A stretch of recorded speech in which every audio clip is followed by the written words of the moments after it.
markets and galleries and malls. Oh my! There's so much to discover in Cabo San Lucas, and we only have one afternoon to do it, so let's get started.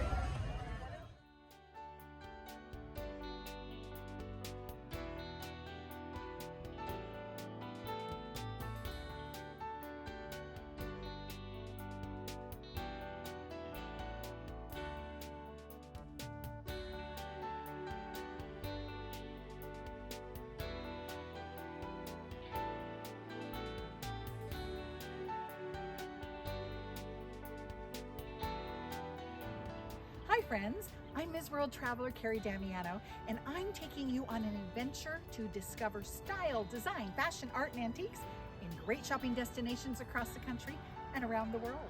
Come with me.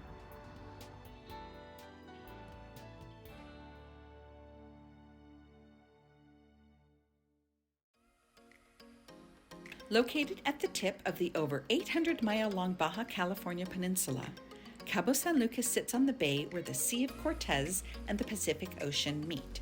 It wasn't until the 1960s and 70s that this former fishing village became a tourist hotspot. But look at it now.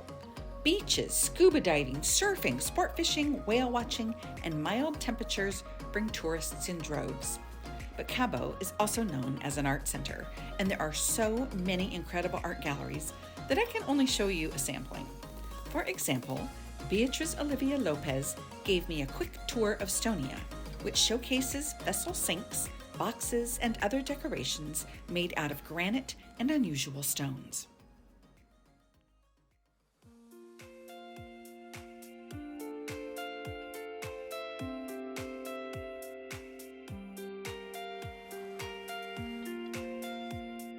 Estas piezas son piezas de minerales. Beatriz explained that these beautiful, one-of-a-kind sinks, bowls, chess sets, boxes, and accessories are all made by hand in Mexico from minerals found in different regions around the country. Personally, I thought the prices were really reasonable for an incredible piece of art.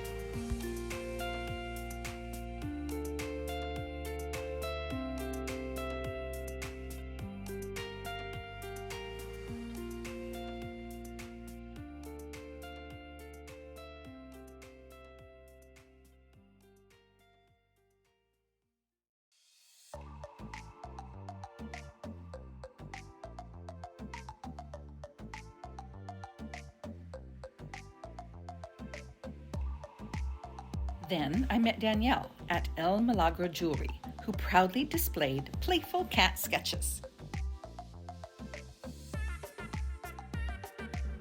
She doesn't often, in the original, doesn't paint the eyes.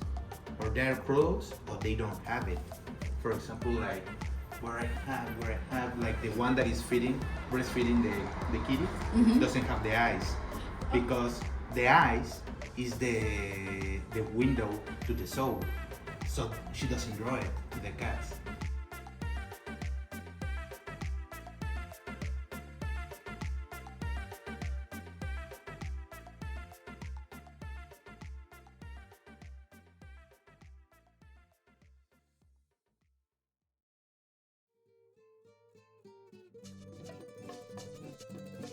Danielle was then kind enough to recommend I go see his father at Whimsical, a gallery specializing in Mexican and Latin American art.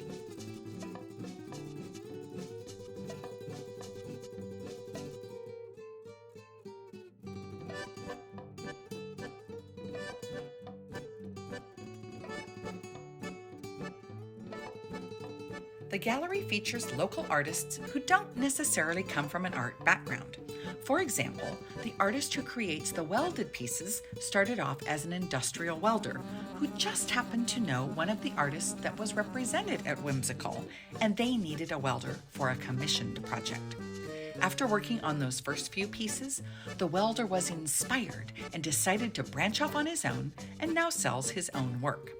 Some pieces are painted, some are left in their natural state, but all of them are striking. When I asked about the cats and the bench, Pablo told me about an interesting technique the artist employs. They may look like paintings, but they're not. Instead, they are made of tiny pieces of paper that have been ripped up and laid on top of one another to form realistic images. You actually have to look very closely to see it, and it would have been easy to miss had Pablo not pointed it out. I also asked about the fascination with turtles, since there were so many variations of them.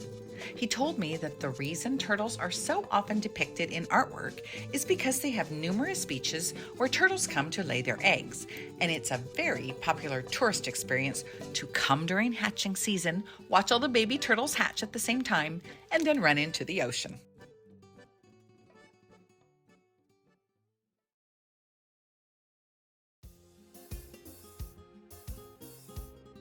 There are also some very detailed paintings, but when I mentioned them, Pablo explained that it is leather that has been carved and then painted and framed to look like paintings.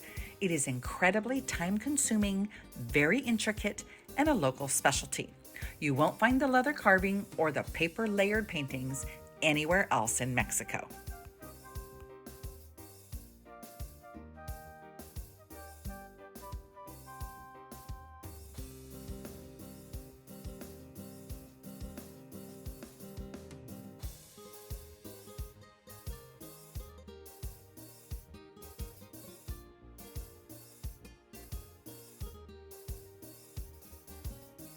I had a wonderful time at Whimsical as Pablo enlightened me about the art from the surrounding region. But that is all we have time for on this segment of Ms. World Traveler. Join me for more from Cabo San Lucas next time.